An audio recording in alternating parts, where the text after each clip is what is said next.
São Paulo e Cruzeiro 1-1 no Morumbi. O resultado não foi ruim, mas a notícia foi na escalação. Gabigol no banco de reservas. Repara nesse detalhe que eu vou te mostrar.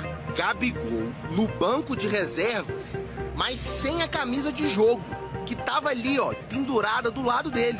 Viu? Aí o Gabigol, artilheiro do Cruzeiro na temporada, tem 7 gols em 11 jogos, começando no banco junto com o Dudu. Todos os outros reservas estavam com o uniforme de jogo do Cruzeiro. E só o Gabigol que tava com a camisa de treino.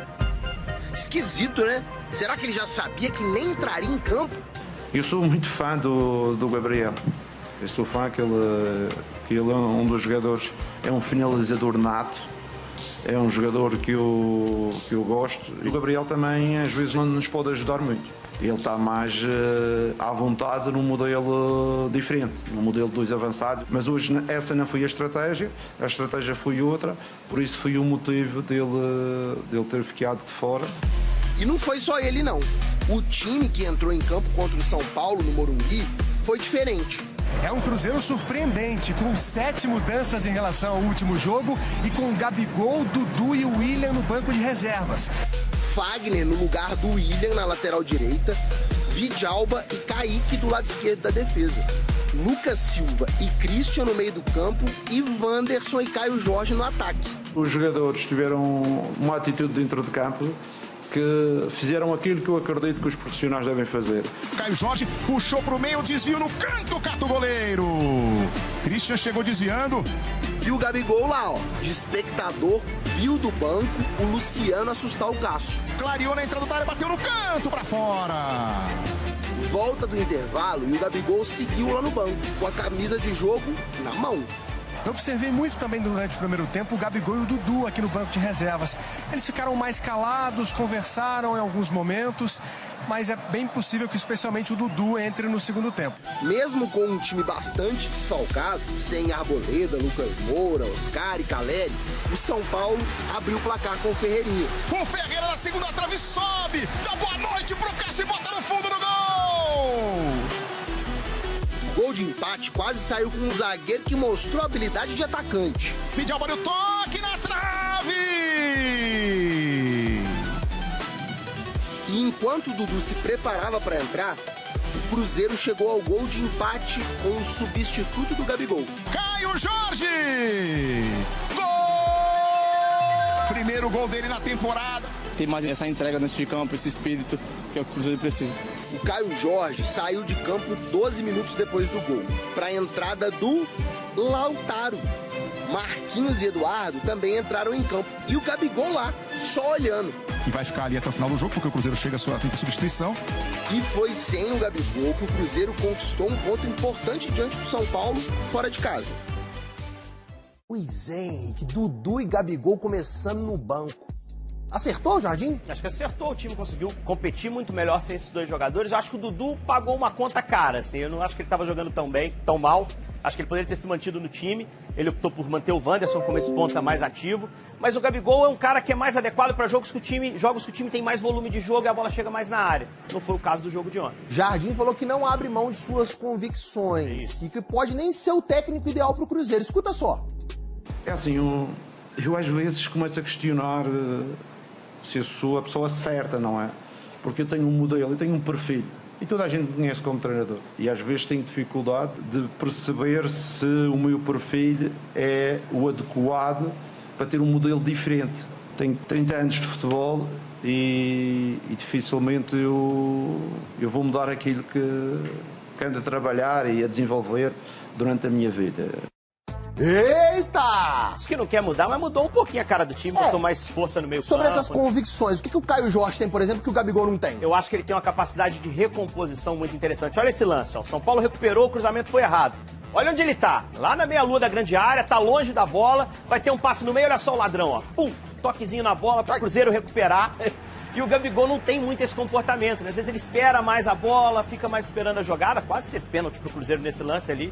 Mas eu acho que o Caio Jorge agrega isso e o Leonardo quer isso no time. E teve um lance curioso também. Na hora que o Matheus Pereira foi tomar o cartão amarelo, o juiz perguntou: qual é o nome dele? Qual é o nome dele? Não conheço. Qual é o nome do juiz que eu não sei? O Matheus eu conheço. O juiz é que eu tive que pesquisar depois. o juiz não tem que fazer esse tipo de coisa, né? Ele tem que conhecer os jogadores do jogo que ele vai apitar. E o Matheus é um jogador mais importante do Cruzeiro. Eu acho que ele sabe o nome do Matheus. Foi pra provocar. Botou uma pilhazinha, mas acho que não cabe isso, né? O jogo já é tenso demais você botar pilha em jogador, né? Como é que vocês Atacante vive de gols. O Gabigol sabe fazer gol. Ele tem que se competir? Tem, ele pode. Mas o meio de campo, vocês falaram aqui que é algo de negócio. Se o meio de campo for competitivo, o treinador não acha. Ele pode ir lá na frente fazer. O treinador pra mim tá errado. Não, tudo bem. O treinador tá errado. Eu não acho que o treinador tá errado. O treinador sempre que ele vai ali e fala... Não, você tem que falar, então é pro Elton sempre tá certo. Não, eu não. Eu não concordo com o que Eu só acho que ele tá errado. O Gabigol compete. O Gabigol compete. Não compete. O Gabigol pegou de 19 a 24, era um... Não, Thiago, era um nada o que ele tá considerando, vamos lá, tá o que ele tá considerando é o momento sem a bola. Pô, é mais literal do que ele foi, impossível ser. Ele falou da realidade do Gabigol ser um goleador, é só pegar os últimos anos. O ano passado foi um ano menos interessante. Ele compete sem a bola. Foi um ano... Cara, na visão... Não tem que falar amém, né? Aliás, os técnicos de futebol não são papas, viu, Elton Novaes? Eles não são papas, não falam verdade. Por que você está falando isso, É porque ele citou hoje mais cedo que eu me referi ao Eu briguei Jardim. muito com o Valor hoje, de 11 a meio-dia. Não, eu tô foi ele, não, evitando. foi o Everton que falou isso. No pipoca, não. E no pipoquei, não. Foi o Elton. No pipoquei, não. É só pegar o corte. Foi o Elton. Então, assim, você não precisa concordar, mas ele, pra mim, tá falando do momento sem a bola. O Gabigol compete. O Thiago. Você sabe que não, Thiago. Pode ser chato. Sabe que não Aonde que ele compete, compete? O flamenguista vê isso, pô. Thiago. E não tem problema. O Gabigol não compete sem a bola. Ele compete, mas Eu vou ele pegar- quis eu vou alguém pegar que um vídeo, ele um quis vídeo alguém de que 2 gols do competisse Gabigol no mais, final pra Thiago. vocês verem. Ele quis Vocês alguém. assistirem. E Ele isso não roubando é uma bola, verdade grande zagueiro. absoluta. Alguém pode loucura, questionar, cara. mas eu não concordo. Igual o Breno tá falando, pra mim, atacante tem que fazer gol. Tá bom, você coloca só jogador. Vamos colocar o atacante que só faz gol, o meio-campo que só dá passe. E aí a gente vai estar fazendo um retrato do futebol da década de 80 e 90, não é de 2025. Você roubou isso de mim, eu falei Não, isso eu tô também, pegando um pouco emprestado. Tô brincando. Tô utilizando aqui porque achei Foi pro meu irmão, foi pro fortuito. seu. Então, cara, ninguém tem que concordar com isso. Repito, sem a bola, pra mim, o Caio Jorge compete mais do que o Gabigol. Não quer dizer que o Gabigol... fato dele competir mais não significa não que o vai Gabigol não jogar compita. mais. O Gabigol compete. Sabe qual que é o problema? O problema é da turma que tá pegada. Ai, tem que ter um time titular. Ai, esse rodízio. Aqui, vem, pra mim, esse rodízio. Pra mim, o Gabigol joga no jogo contra o Bahia. Pra mim, pelo estilo de jogo, pela forma dele jogar e pelas palavras Você que foram... apostaria dinheiro? Apostaria dinheiro que o Gabigol joga como titular. Dinheiro? Não, eu não sei até quando o Léo Jardim vai ficar como técnico do Cruzeiro, mas já foram 8 jogos, 8 escalações não repetidas. Isso quer dizer que o time... mas o time tá... Não, o time não está rendendo. Ele está à procura de um melhor rendimento do Cruzeiro, mas para mim não vai ser a definição de 11, como tem uma tatuagem aqui em muitos no Brasil. Não, ele tem que definir os 11 titulares para Quem fala isso? Quem fala isso? Vários. Eu falo. Eu acho Galante. Eu falo acho que é interessante que você ter um time é titular. importante Tem uma ele base.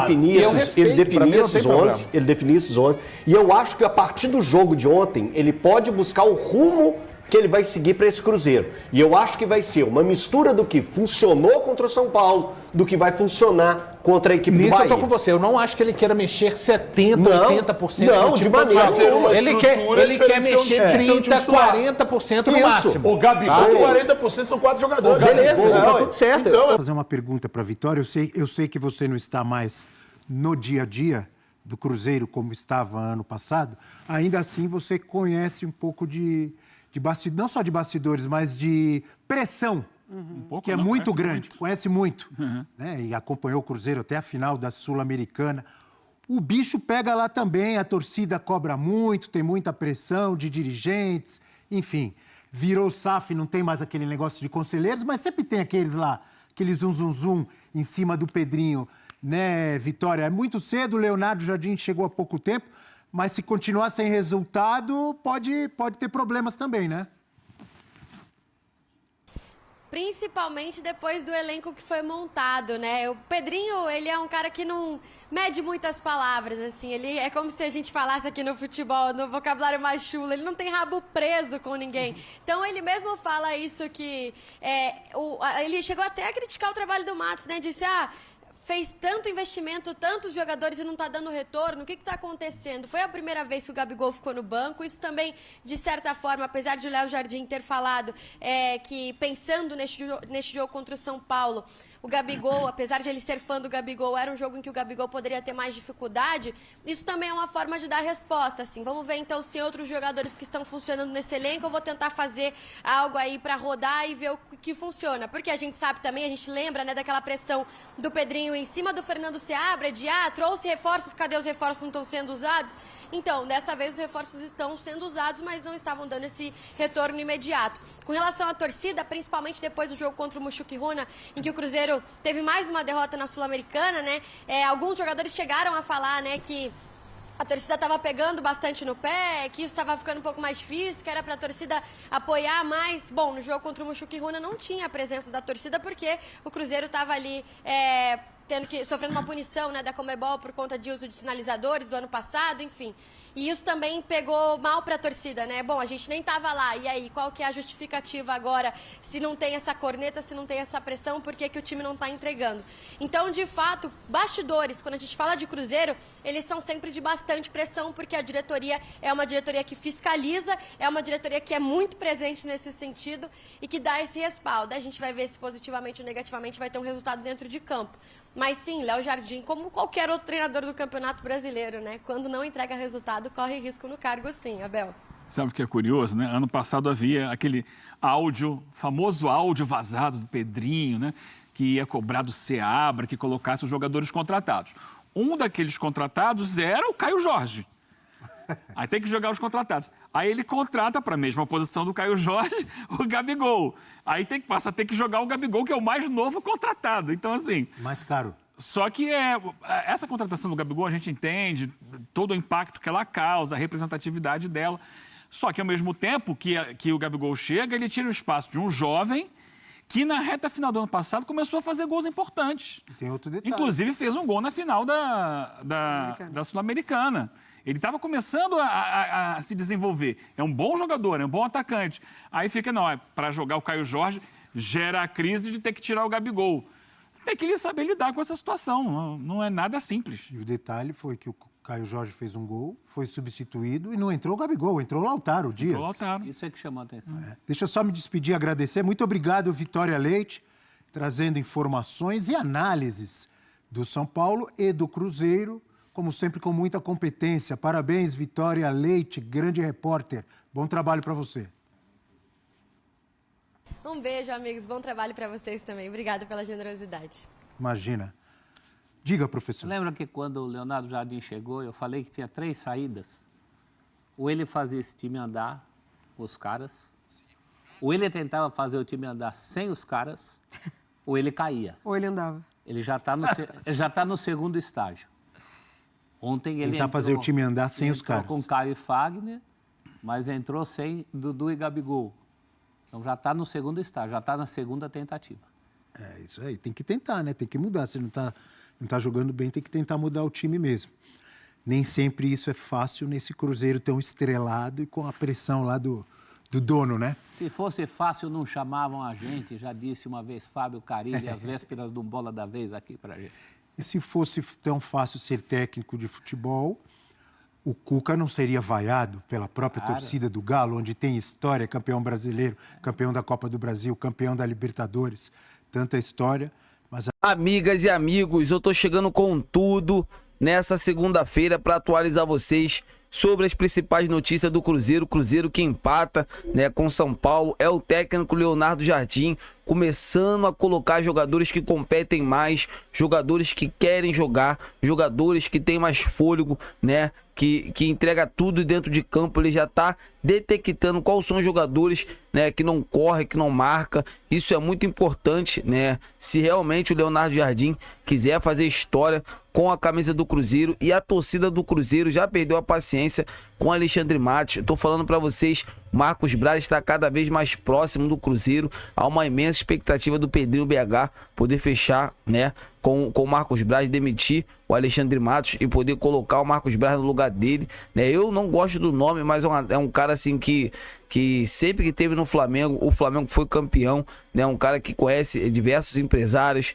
jogadores qualificados. Ele pode sim ajudar o Cruzeiro, né, nessa reformulação do time, mas eu acho que só o Marcos Braz não dá. Tem que vir mais um cara preparado, né, ao lado dele, e ele, só nas questões de contratações, conversar com o Leonardo Jardim, né, e o Pedrinho BH, como são os jogadores que eles querem, para aí sim o Marcos Braz ir lá e contratar. Eu quero saber de vocês, amigas e amigos, Marcos Braz é o melhor nome para assumir o Cruzeiro, né, para assumir o lugar do Alexandre Matos nesse exato momento, sim ou não? Deixa aqui nos comentários que eu quero ouvir a opinião de todos vocês. Eu tô indo nessa, se inscreva no canal, deixa o like e até a próxima!